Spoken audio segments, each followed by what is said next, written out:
செங்கோட்டையன் டெல்லி போய் பார்த்துட்டு வந்தாரு, எல்லாமே ஓகே. எகைன் ஒன்ஸ் வந்து அவர் ஏன் டெல்லி விசிட் பண்ண காரணம்? ஆக்சுவலாக பாஜக கொம்பு சீவிடுறாங்க, கொம்பு சீவி விடுது. ஒரு பக்கம் எடப்பாடி கொம்பு சீவுது, ஒரு பக்கம் வந்து செங்கோட்டை கொம்பு சீவுது, ஒரு பக்கம் எல்லாரும் சீவி விட்டு வேடிக்கை பார்க்குது. எடப்பாடி நினச்சாரா தேர்தல் இன்னும் 1 இயர் இருக்குது, பார்த்துக்கலாம், அப்புறமா முடிவு பண்ணலான்னு. அமித்ஷா கழுத்தில் கத்தியை வச்சு முடியாது, மார்ச்சுக்குள்ளே முடிவு பண்ணலாம், முடிவு பண்ணி இல்லை நான் வேறு முடிவு எடுக்கிறேன் சொன்னதான் முதலமைச்சர் பதவி கொடுக்குறோம். கட்சி பொதுச் செயலாளர் நீங்கள் தான். ஆனால் நான் சொல்கிறத கேளுங்க, என்ன நாங்கள் சொல்கிறது, நம்ம முதல் point TTV Dhinakaran Sasikala OPS உள்ள சேர்க்க. அவர் அமித்ஷா என்ன சொல்கிறார், எடப்பாடி என்ன பண்ணுவார் எனக்கு தெரியும், 2025 டிசம்பர் வரைக்கும் இழுத்துட்டு போயிடுவார். இடைத்தேர்தல் யாராக வராங்களா, காங்கிரஸ் வருதா, மதிமுக வருதா, விஜய் வராங்களான்னு பார்த்துருவார். பார்த்துட்டு அப்புறம் கடைசியாக நம்மக்கிட்ட வருவார். நம்ம என்ன லூஸா, நம்ம அரசியல் பண்ண தெரியாதா, மார்ச் 31 நீங்கள் அனௌன்ஸ் பண்ணுறீங்க, இல்லை நான் அனௌன்ஸ் பண்ணுறேன் அப்படின்னு சொல்லி மிரட்டினார். எடப்பாடி அவர்கள் சம்மதிக்காம விட்டாரு அப்படின்னா அவருடைய அடுத்த நிலைமை என்னதான் இருக்கும்? டூலிப் சிம்பலை வாங்கி செங்கோட்டையிட்ட கொடுத்து இவர் தான் உண்மையான அதிமுகன்னு சொல்லி அந்த கட்சியை 2ஆக உடைச்சி ஒரு 50-100 பேரை 50-100 தலைவர்களை கொண்டாந்து இவரை ப்ரொஜெக்ட் பண்ணி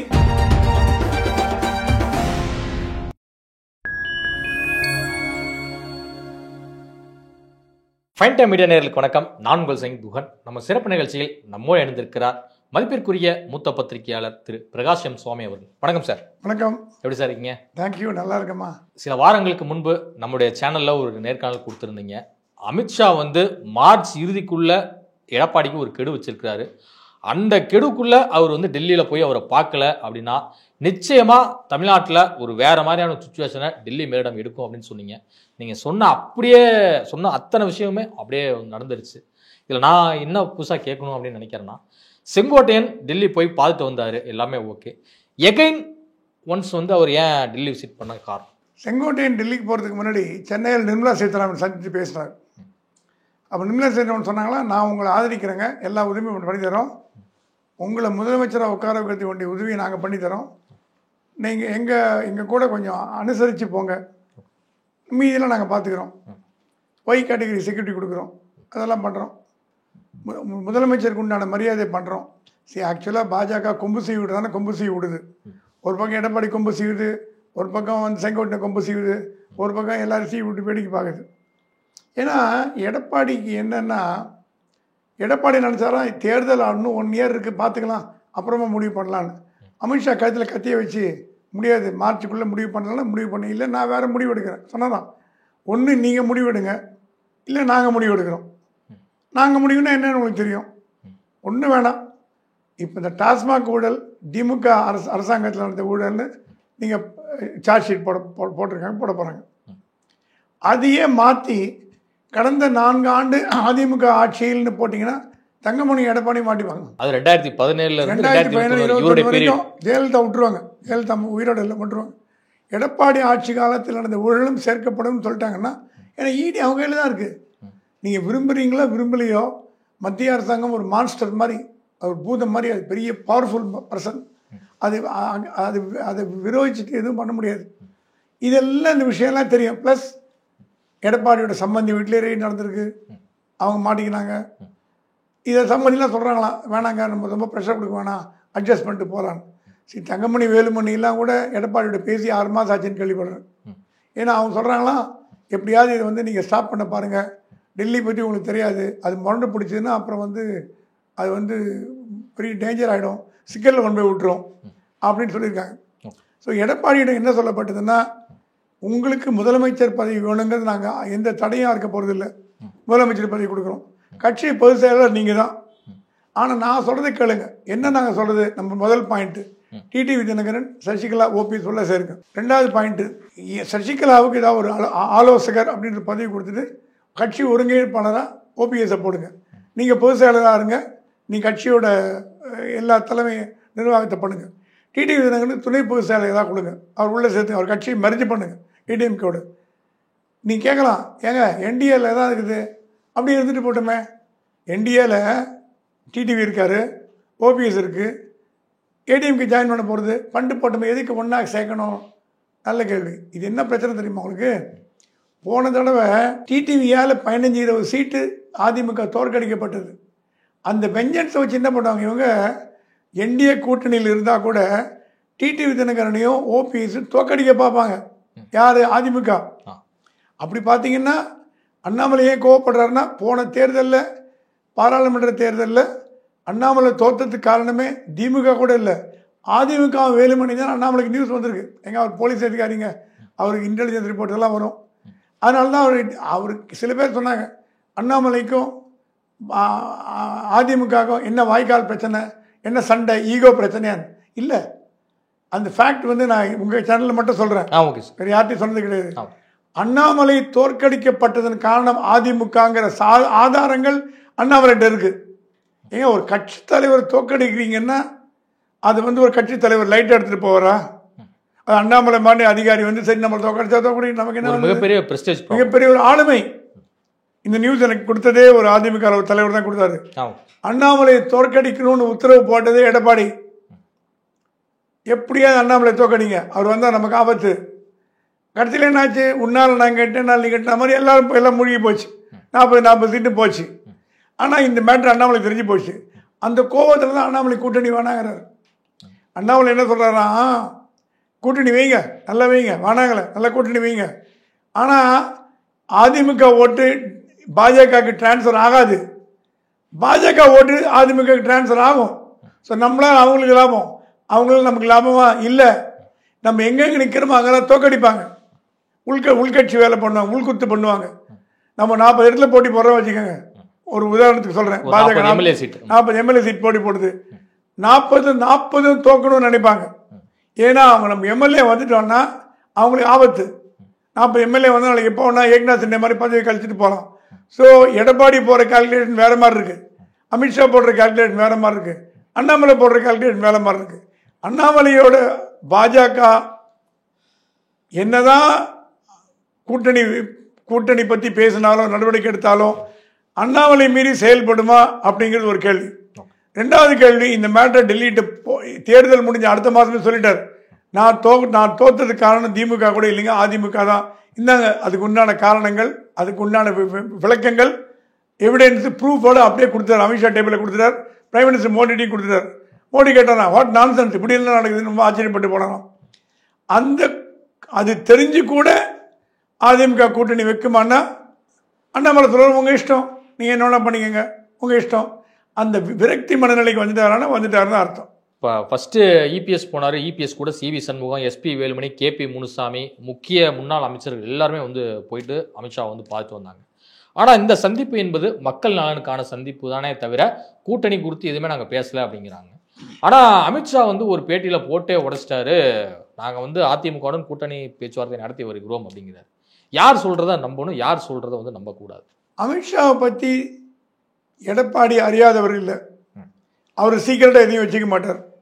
அப்படி சீக்கிரட்டாக வைக்கணும், நீங்கள் என்ன பண்ணியிருக்கணும், மதுரையிலேருந்து போன மாதிரி கொலம்போலேருந்து போயிருக்கணும் டெல்லிக்கு, போயிட்டு ரகசியமாக பார்த்துட்டு ரகசியமாக வந்திருக்கணும். நீங்களும் மாட்டிக்கிட்டீங்க ப்ரெஸ்ஸுக்கிட்ட. ஏர்போர்ட்டில் ப்ரெஸ்ஸுக்கிட்ட ரெடியாக நிற்கிறான், கையில் மைக்கை வச்சுட்டு நிற்கிறான், அவனுக்கு டெபாசிட்டு போக முடியாது. நீங்கள் என்ன பண்ணிக்கணும், சர்வ ஜாகிரதையாக முன்னாடியே நான் டெல்லிக்கு போகிறேங்க, அமித்ஷா பார்க்குறேங்க, தமிழ்நாடு சட்டம் ஒழுங்கு கெட்டு போச்சுங்க, புகார் சொல்ல போகிறேங்க, சொல்லிட்டு போங்க. எதுக்கு பயந்து வளைஞ்சி ஒளிஞ்சி போனோம், டேரெக்டாக சென்னையிலேருந்தே போங்க, ஏர்போர்ட்டு பிடிச்சி டெல்லிக்கு போ, ஃப்ளைட்டை பிடிச்சி போங்க. ஏங்க ஒரு உள்துறை அமைச்சரை முன்னாள் முதலமைச்சர் பார்க்கறது ஒன்றும் அவசியம் இல்லை.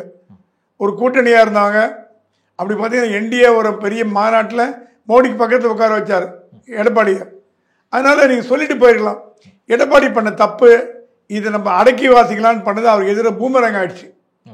இது என்ன ஆகி போச்சு, இப்போது எடப்பாடி வந்து அமித்ஷா கேட்டாராம், சரி நான் சொல்கிறேன் மார்ச் 31 வர சொன்ன, வந்துட்டீங்க, நல்லது, தேங்க்யூ, நல்லா வந்துட்டீங்க, கூட்டணி அனௌன்ஸ் பண்ண போகிறீங்களா இல்லையான்னு கேட்டாராம். எடப்பாடி சொன்னால் எனக்கு டைம் வேணுங்க, ஒரு 4 மாதம் டைம் வேணும். நீங்கள் என்ன அனௌன்ஸ் பண்ணுறது, அனௌன்ஸ் பண்ணுறேன் அப்படின்னு மைண்டில் வச்சுட்டு அவர் சென்னையில் சேர்த்துக்கு முன்னாடி ட்வீட்டில் போட்டார், அடுத்த ஜனநாயக கூட்டணி ஆட்சி தான் தமிழ்நாட்டில்னு. ஸோ எடப்பாடி வந்து அமித்ஷாவை டீல் பண்ணணும்னு தெரியல, அவர் கற்றுக்கணும். எடப்பாடி போன்ற ஆட்கள்லாம் அமித்ஷா போன்ற ஆளுமைகளை டீல் பண்ண கற்றுக்கணும். கற்றுக்கலன்னா இந்த மாதிரி அசிங்கப்பட்டு நிற்க வேண்டியதான் அப்படின்னு நான் சொல்ல, அதிமுக 2ஆம் கட்ட தலைவரில் சொல்கிறேன். ஒரு 4.5 வருஷம் முதலமைச்சராக இருந்தவர் இப்போ வந்து ஜெனரல் செக்ரட்டரியாக ஏடிஎம்கே பார்ட்டியில் வந்து இருக்கிறாரு. ஸோ அப்படிப்பட்ட ஒரு லீடர் வந்து அமித்ஷா கூட பேசியிருக்காரு. அப்படிங்கும்போது கொஞ்சம் டைம் கொடுக்கறது கொஞ்சம் நல்ல விஷயம் தானே. ஏன் அமித்ஷா வந்து இவ்வளோ தூரம் மூர்க்கத்தனமாக நடந்துக்கிறாரு? அமித்ஷாக்கு என்னென்னா, இதுவே ரொம்ப அதிகம்னு ஃபீல் பண்ணுறாராம். அவர் அமித்ஷா என்ன சொல்கிறார், எடப்பாடி என்ன பண்ணுவான்னு எனக்கு தெரியும், 2025 டிசம்பர் வரைக்கும் இழுத்துட்டு போயிடுவார். இழுத்துட்டு போயிட்டு கூட்டணி இருக்கா இல்லையா, கூட்டணி இல்லையா இல்லை வச்சுட்டு அப்புறம் கடையை திறப்பார். கடையை திறந்து யாராக வராங்களா, காங்கிரஸ் வருதா, மதிமுக வருதா, விஜய் வராங்களான்னு பார்த்துருவார். பார்த்துட்டு அப்புறம் கடைசியாக நம்மக்கிட்ட வருவார். நம்ம என்ன லூஸா, நமக்கு அரசியல் பண்ண தெரியாதா, எங்களுக்கு நீங்கள் என்ன பண்ணுவீங்கன்னு எங்களுக்கு தெரியாதா, போன தடவை அப்படி தான் கதை கூட்டணிக்காக திறந்து வச்சிங்க, எஸ்டிபிஐ தவிர எதுவுமே வரல, அந்த மாதிரி இந்த வாட்டி பண்ணிட்டு அப்புறம் கடைசியாக முடியலன்னு எங்கிட்ட வந்தால் நாங்கள் என்ன அவ்வளோ எளப்பமாக போயிட்டோமா? ஓப்பனாக கேட்டானா, do you think we are so cheap, we have an upper hand in alliance. நீங்கள் தேசிய ஜனநாயக கூட்டணியில் தான் வரீங்க, என்டிஏவோட அகில இந்திய தலைவர் பாஜக தான். எங்கள் பேஜ் நீங்கள் கேட்குறது உங்கள் பேஜ் நான் கேட்க மாட்டேன். மார்ச் 31 நீங்கள் அனௌன்ஸ் பண்ணுறீங்க, இல்லை நான் அனௌன்ஸ் பண்ணுறேன் அப்படின்னு சொல்லி மிரட்டினார். அமித்ஷா மிரட்டல் தோனியை தமிழ்நாட்டு மக்கள் எப்படி பார்ப்பாங்கன்னா, பாரதிய ஜனதா கட்சி மட்டுமே இது பண்ணலீங்க, காங்கிரஸ் எவ்வளோ வாட்டி டிஎம்கே மிரட்டின்னு உங்களுக்கு தெரியும். கூட்டணியில் இருக்கும் போதே மிரட்டினாங்க. சரி, மத்திய அரசாங்கம்னு வந்தாலும் ஒரு மான்ஸ்டர் மிரட்ட தான் மிரட்டும். அது பாஜக வந்தாலும் காங்கிரஸாக இருந்தாலும் எந்த கட்சியாக இருந்தாலும் விதிவிலக்கு இல்லை. அவங்களுக்கு பவர் இருக்கும்போது அந்த பவரை மிஸ்யூஸ் பண்ணுவாங்கன்னா கண்டிப்பாக பண்ணுவாங்க. அது எல்லாருமே பாஜக விதிவிலக்கு இல்லை.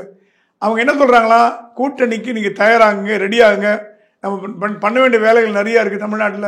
அவர் கேட்டாரான், எடப்பாடி கேட்டாரான், நீங்கள் அவங்க மேலே ஆக்ஷன் எடுக்கலன்னு கேட்டாரான். நாங்கள் எடுக்க வேண்டிய நேரத்தில் எடுப்போம், நீங்கள் எங்கள் மேலே ஆக்ஷன் எடுக்க நீங்கள் சொல்லாதீங்க, எங்களுக்கு என்ன பண்ணணும்னு தெரியும், எப்போ நடவடிக்கை எடுக்கிறோம். நீங்கள் முதல்ல கூட்டணிக்கு ஒத்துவாங்க, எல்லோரும் ஒன்றா இணையுங்க, டிடிவியை சேருங்க, ஓபிஎஸ் சேருங்க, சசிகலாவை சேருங்க, சேர்த்து ஒன்றா சேர்ந்து எங்ககிட்ட வாங்க, உங்களை முதலமைச்சராக்க வேண்டியது எங்கள் கடமை. நீங்கள் இல்லாமல் யாரும் முதலமைச்சர் ஆக்க மாட்டோம். ஆனால் நீங்கள் முரண்டு பிடிச்சிங்கன்னா உங்களை இல்லாமல் வேறு முதலமைச்சர் போகிறது எங்களுக்கு தெரியும், அந்த வேலையை நாங்கள் பண்ணுவோம் அப்படின்னு மிரட்டி வச்சுருக்காங்க. மிரட்டினாங்கன்னா கண்டிப்பாக மிரட்டிருக்காங்க. என்ன மாதிரி மிரட்டினாங்கன்னா, இடி வரும், உங்கள் சம்பந்தி மாட்டிப்பீங்க, எல்லாரும் பிரச்சனை வரும். சமீபத்தில் ராமலிங்கம் எல்லாம் மாட்டிக்கினாங்க. அதனால் அப்படி மிரட்டிருக்காரு. பாஜக போன்ற கட்சிகள்லாம் பைவே ஆர் ஹைவே அப்படின்னு போகிற கட்சி. என் வழி தனி வழி, என் வழிக்கு வந்தால் வாங்க, இல்லைன்னா தள்ளி விட்ருவோம் அப்படின்ற ஒரு நோக்கில் தான் செயல்படுறாங்க. அது என்ன பண்ண முடியும், அது நம்ம இந்தியாவில் இருக்க ஆளும் கட்சிகள் மத்திய அரசாங்கத்தோட நடவடிக்கை அப்படி தான் இருக்குன்னா அப்படி தான் இருக்குது. காங்கிரஸ் ஆகட்டும் பாஜக ஆகட்டும் விதிவிலக்கு இல்லை. எடப்பாடி போயிட்டு வந்த வேகத்திலே அண்ணாமலையும் டெல்லிக்கு அழைக்கப்பட்டார். அவரிடம் ஒரு 3 நாட்களாக பல்வேறு கேள்விகள் கேட்கப்பட்டு அவரும் டெல்லி மேடத்தில் பல்வேறு விஷயங்கள் குறித்தெல்லாம் மனசு விட்டு பேசியிருக்கிறாரு. ஆனால் திரும்ப செங்கோட்டையன் அங்கே போகிறாரு அப்படின்னா இங்கே ஏதோ ஒரு சுழற்சி முறையில் ஏதோ ஒரு விஷயம் மாறுகிற ஒரு சூழல் இருக்கா? இப்போவே நிறைய பேர் அதிமுக தொண்டர்கள் பேச ஆரம்பிச்சிருக்காங்க, அடுத்த பொதுச் செயலாளர் செங்கோட்டையன் தான், தலைமை மாறும் ஒரு முடிவில் இருக்குது, அதுக்காக தான் தொடர்ந்து டெல்லிக்கு படையெடுத்து போகிறாங்க அப்படிங்கிற ஒரு பாயிண்ட் எல்லாம் சில தொண்டர்கள் அடிமட்டத்தில் பேசிக்கிறத நம்மளே கேட்குறோம். அப்படி எதுவும் நடக்கிறது வாய்ப்பு இருக்கா? நல்ல அப்சர்வேஷன் தான். செங்கோட்டையனை கொம்பு செய்ய விடுறாங்க. ஏன்னா செங்கோட்டையன்ட்டு ஆளுமை இல்லாமல் இருக்கலாம், ஆனால் கட்சியில் மூத்தவர்னு பார்த்தீங்கன்னா அவர் தான் சீனியர் மோஸ்ட். அதிமுக யாருன்னு பார்த்தீங்கன்னா எடப்பாடியோ ஓபிஎஸ் கூட கிடையாது, செங்கோட்டையன் தான். 1982 எம்ஜிஆரால் அடையாளம் காணப்பட்டவர். 1972 கட்சி ஆரம்பிக்கும் போது எம்ஜிஆரால் அடையாளம் காணப்பட்டவர் தான் செங்கோட்டையன். அப்படிப்பட்ட தலைவர் கட்சி தலைவரை ஏற்றுக்கிறதுக்கு 2ஆம் கட்ட தலைவர்களோ தொண்டர்களோ எந்த எதிர்ப்பு தெரிவிக்க போகிறதில்லை. ஏன்னா செங்கோட்டையன் நான் கான்ட்ரவர்ஷியல். அவர் உண்டு ஒரு வேலை பண்ணிட்டு இருப்பார். அம்மாவுக்கு சுற்றுப்பயணம் போட்டு கொடுக்குறதுலேருந்து அம்மாவோட வலதுகரமாக திகழ்ந்தாருங்க அவர். செங்கோட்டையன்னு கூப்பிடுவாங்க ஜெயலலிதா, அவ்வளோதான். செங்கோட்டையன் கூட இருந்தாலும் எல்லாம் பண்ணி கொடுத்துருவார். அவர் ஒரு சிறந்த நிர்வாகி, நல்ல திறமையான நிர்வாகி. கட்சியை வளர்க்குறதுல எப்படின்னு தெரியும். அவர் பிளான் பியாக வச்சுருக்கு பிஜேபி. பிளான் ஏ, எடப்பாடி நீங்கள் தான் அடுத்த முதலமைச்சர், நீங்கள் தான் பொதுச் செயலாளர், நான் சொல்கிறபடி கட்சியை ஒன்று இணைங்க, கூட்டணி வாங்க, போட்டி போடுங்க, ஜெயிப்போம், உங்களை முதலமைச்சர் நாற்காலில் உட்கார வேண்டியது நீங்கள் கடமை, கூட்டணி அப்புறம் முடிவு பண்ணிக்கலாம், கூட்டணி மந்திரி சபையா தனி மந்திரி சபையா என்னங்க அப்புறம் முடிவு பண்ணிக்கலாம். அது அடுத்த ஸ்டேஜ். முதல்ல திமுக வீட்டுக்கு அனுப்பணும், நீங்கள் உங்களை முதலமைச்சரை உட்கார வைக்கிறோம், கட்சியில் உங்களுக்கு எல்லா மரியாதை கொடுக்குறோம். இதுக்கு நீங்கள் ஒத்து வரலை என்றால் அடுத்த பிளான் நாங்கள் வச்சுருக்கோம். செங்கோட்டையனை முதலமைச்சர் கேண்டிடேட் ஆனோன்னு இப்போ Y+ கொடுக்க போகிறாங்க, Y செக்யூரிட்டி கொடுக்க போகிறாங்க. அது முதலமைச்சருக்கு உண்டான ஒரு முஸ்தீபுக்கு முன்னோடியாக பார்க்கப்படுகிறது. செங்கோட்டையனை நாங்கள் கட்சிக்கிட்ட ரெட்டையில சின்னத்தை வாங்கி கொடுத்து, ரெட்டையில சின்னம் மத்திய அரசு யாருக்கு வேணுமோ அவங்களுக்கு தான் கொடுக்கும். இந்த குழந்தை அழுதா சாக்லேட் கொடுப்பாங்க. தேர்தல் ஆணையம் அப்படிங்கிற ஒரு பொது டம்மி கவனிக்கிறாங்க. தேர்தல் ஆணையம் டம்மி. டிஎன் சேஷன் ஒருத்தர் இருந்தார், அவர் இருந்த வரைக்கும் சிங்கம் மாதிரி இருந்தது. டிஎஸ் கிருஷ்ணமூர்த்தி, கோபால்சாமி போன்ற ஆளுமைகளாக இருந்தாங்க. அதெல்லாம் போச்சு. அவங்களாம் போனதுக்கு அப்புறம் எல்லாம் போச்சு. இப்போ தேர்தல் கமிஷன்லாம் என்ன BJP yes sir no sir yes sir no சார்னு ஆகிப்போச்சு. ஸோ இரட்டை இலை சின்னத்தை முடக்கிட்டு செங்கோட்டையன் கொடுக்கறதுக்கு ரொம்ப நேரம் ஆகுது. ஒரு 1/2 hour போதும் பிஜேபிக்கு. அப்புறம் சின்னம் இல்லைன்னா அதிமுகன்ற பேச்சே கிடையாதுங்க. அதிமுகவோட பலமே இரட்டை இலை தான். அதிமுக பலம் எடப்பாடியோ ஓபிஎஸ்ஓ செங்கோட்டையனோ கிடையாது. எம்ஜிஆர் கண்டுபிடிச்ச இரட்டை இலை சின்னம் தான். அது உயிர் நாடி. இன்கேஸ் டூ லீஃப் சிம்பிள் வந்து ஃப்ரீஸ் ஆனால் என்ன நடக்கும்? டூ லீஃப் சிம்பிள் ஃப்ரீஸ் ஆச்சுன்னா, தேர்தலில் தனித்தனியாக போட்டிட்டாங்கன்னா, டூ லீஃப் சிம்பிளை வாங்கி செங்கோட்டையன் கொடுத்து இவர் தான் உண்மையான அதிமுகன்னு சொல்லி அந்த கட்சியை 2ஆக உடைச்சி ஒரு 50-100 பேரை 50-100 தலைவர்களை கொண்டாந்து இவரை ப்ரொஜெக்ட் பண்ணி இவர் அடுத்து முதலமைச்சர் ஆகிட்டு ஏக்நாத் ஷிண்டே மாதிரி அவரை போட்டுட்டு இவங்க ரன் பண்ணுவாங்க. ஏன்னா எடப்பாடியை விட இன்னும் பணிமானவர் செங்கோட்டையன். டெல்லி சொல்கிற பேச்சு கேட்க தயாராக இருக்கார். அவருக்கு ஒன்றும் எதிர்ப்பு பெருசாக இருக்க போதில்லை. அவருக்கு என்ன கேட்க போகிறாங்க? கூட சகாக்கள்லாம் மந்திரி பதவி கேட்க போகிறாங்க. கொடுத்தா போச்சு, எல்லோரும் கொடு, ஆளுக்கு மந்திரி பதவி கொடுத்துரு, வாரியம் கொடு, என்ன ஒன்றா கொடு. அமித்ஷா சொல்லிட்டாராம், செங்கோட்டையன் நீங்கள் எப்படி ரன் பண்ணால் ரன் பண்ணுங்க, அரசாங்கத்தை எப்படி வேணால் கட்டமைங்க, உங்கள் இஷ்டம். அது கூட்டணி ஒன்றுமாங்க வேணால் அப்புறம் முடிவு பண்ணலாம். ஆனால் நாங்கள் சொல்கிறபடி இருக்கிற அரசாங்கம் தான் எங்களுக்கு தமிழ்நாட்டில் தேவை. இனிமேல் லஞ்சம், ஊழல், அதிகார துஷ்பிரயோகம் அதெல்லாம் பார்த்து நிற்க தயாராக இல்லை. அதே நேரத்தில் வலுவான அதிமுக ஒன்றுங்க எங்களோட முதல் கோரிக்கை. முடியலன்னா 2வது கோரிக்கை வந்து நீங்கள் முதலமைச்சராக வந்து கட்சி உங்கள்கிட்ட வாங்கி கொடுத்துரும். கட்சி இல்லைன்னா எடப்பாடி யாரும் மதிக்க போகிறது இல்லை. சிம்பிள் இல்லைன்னு எடப்பாடிக்கு மரியாதை கிடையாது. அவர் ஒன்றும் எம்ஜிஆரோ ஜெயலலிதாவோ கிடையாது, ஆளுமை இல்லை. ஆகவே இதெல்லாம் உங்களையும் என்னையோட அதிகமாக தெரிஞ்சவர் எடப்பாடி. அவருக்கு தெரியும், அவருக்கு தெரியாமல் இல்லை, என்ன நடக்கும்னு தெரியும். ஆனால் இருதலை கொள்ளி எறும்பா இருக்கார் அவர். இப்படி போகிறதா அப்படி போகிறதா, எப்படி போகிறதா அப்படி போகிறதான்னு தெரியல. நீங்கள் கேள்வி கேட்டீங்க, அவங்கள கூப்பிட்டு போனார் கேபி முனுசாமி, தம்பி இதெல்லாம். அமித்ஷா என்ன சொல்ல விரும்புறது, இவங்கெல்லாம் தாங்க கூட்டணி வேணான்னு சொல்கிறாங்க, அவங்களே கூப்பிட்டு வந்திருக்கேன் பாருங்க, அப்போ நாங்களாம் கூட்டணிக்கு தயாருங்க. ஒரு எடப்பாடி அடங்கி போயிட்டாருன்னு நான் கேள்விப்படுறேன். இல்ல, சிவி சண்முகம் பாஜகவை கடுமையாக எதிர்த்த ஒரு நபர், கேபி முனுசாமி வந்து பாஜகவை கடுமையாக எதிர்த்த ஒரு நபர். இவங்கனாலதான் நாங்க வட மாவட்டங்களில் பெரும் தோல்வி சந்திச்சோம் அப்படின்னு சொன்ன நபர்கள். இவங்களை வந்து கூட்டிட்டு போகும்போது அப்ப நான் வந்து உங்களை அக்செப்ட் பண்ண தயாரா தான் இருக்கேன், இவங்க தான் அப்படின்னு சொல்லிட்டு கை காமிச்சு இவங்களை இல்ல இவங்களையும் அக்செப்ட் பண்ண வச்சுட்டேன் பாருங்கன்னு சொல்றதுக்கு தான். ஓகே, என்னோட தலைமையில இவங்களும் உங்களை எதிர்த்தாங்க ஒரு காலத்துல, இப்போ உங்க தலைமையை எதிர்த்துக்க தயாரா இருக்காங்க, இவங்கெல்லாம் வந்திருக்காங்க பாருங்க, அது 1 2 3 4 5 6 ரைட் குட் அட்டென்ஷன் அப்படின்னு சொல்லிட்டு சல்யூட் அடிச்சு வந்துட்டாங்க எல்லாரும். ஸோ இது வந்து எதிர்ப்பு தெரிவிக்க போல. எங்க அமித்ஷாட்ட எதிர்ப்பு தெரிவிக்க முடியுமாங்க? நேரில் எதிர்ப்பு தெரிவிக்க முடியுமாங்க? சரணாகதி அடைஞ்ச போனாங்கன்னு சொல்லி ஒத்துக்கிறேன். அது கொஞ்சம் அதிகப்படியான வார்த்தை தான் இருந்தால் கூட சரணடைய போனாங்கன்னா ஒத்துக்கிறேன். சரணடைய போயிருக்காங்க, எப்படியாவது எங்களை காப்பாற்றுங்கன்னு கேட்க தான் போயிருக்காங்க. ஸோ இது வந்து எடப்பாடியோட டெல்லி விசிட் என்ன காட்டுறதுன்னா, அதிமுகவை அவங்க சொல்கிறபடி வழி நடத்த தயாராக இருக்காங்கன்னா வழி நடத்தினா தான் இவருக்கு எதிர்காலம். இல்லைன்னா இவருக்கு பர்சனலாகவும் பிரச்சனை வரும், இடி என்ஃபோர்ஸ்மெண்ட் வரும், கட்சியும் போயிடும், ஒன்றுமே எல்லாம் போய்ட்டு தெரியும். ஆகவே எடப்பாடி வந்து சம்மதிப்பார் தான் எனக்கு தோன்றுது. இன்கேஸ் எடப்பாடி அவர்கள் சம்மதிக்காம விட்டாரு அப்படின்னா அவருடைய அடுத்த நிலைமை என்னதான் இருக்கும்? சம்மதிக்காம விட்டாருன்னு சொன்னீங்கன்னா இரட்டை இலை சின்னம் செங்கோட்டையனுக்கு கொடுக்கப்படும். செங்கோட்டையன் அபிஷியலாக அதிமுக தலைவராக அறியப்படுவார். செயற்குழு கூட்டப்படும், அவர் பொதுச் செயலாளர் தேர்ந்தெடுப்பாங்க. எல்லாம் பாஜக பின்னணி தெரிஞ்ச விஷயம்தான். பாஜக சொல்றபடி கேட்டு தான் எல்லாம் நடக்கும்.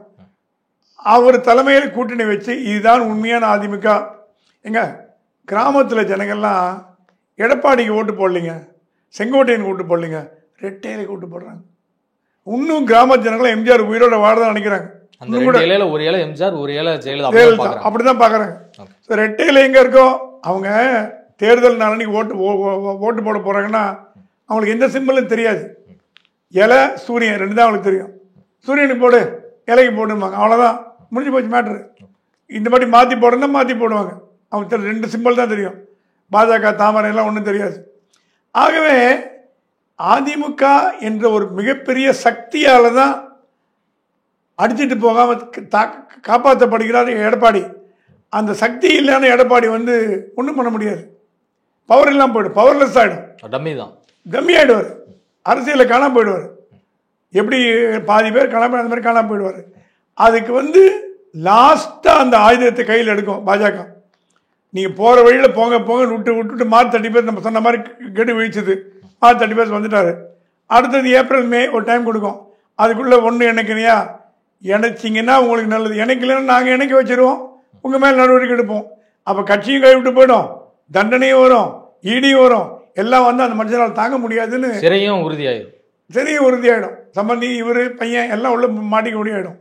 ஆகவே இதெல்லாம் தடுக்கிறதுக்கு சரணாகதி தவிர ஒரு வழி இருக்கான்னு கேட்டால் எனக்கு வழி இல்லைன்னு தோணுது. இதுவரை உங்கள் பல்வேறு கருத்து கொடுப்பது நன்றி சார். நன்றி.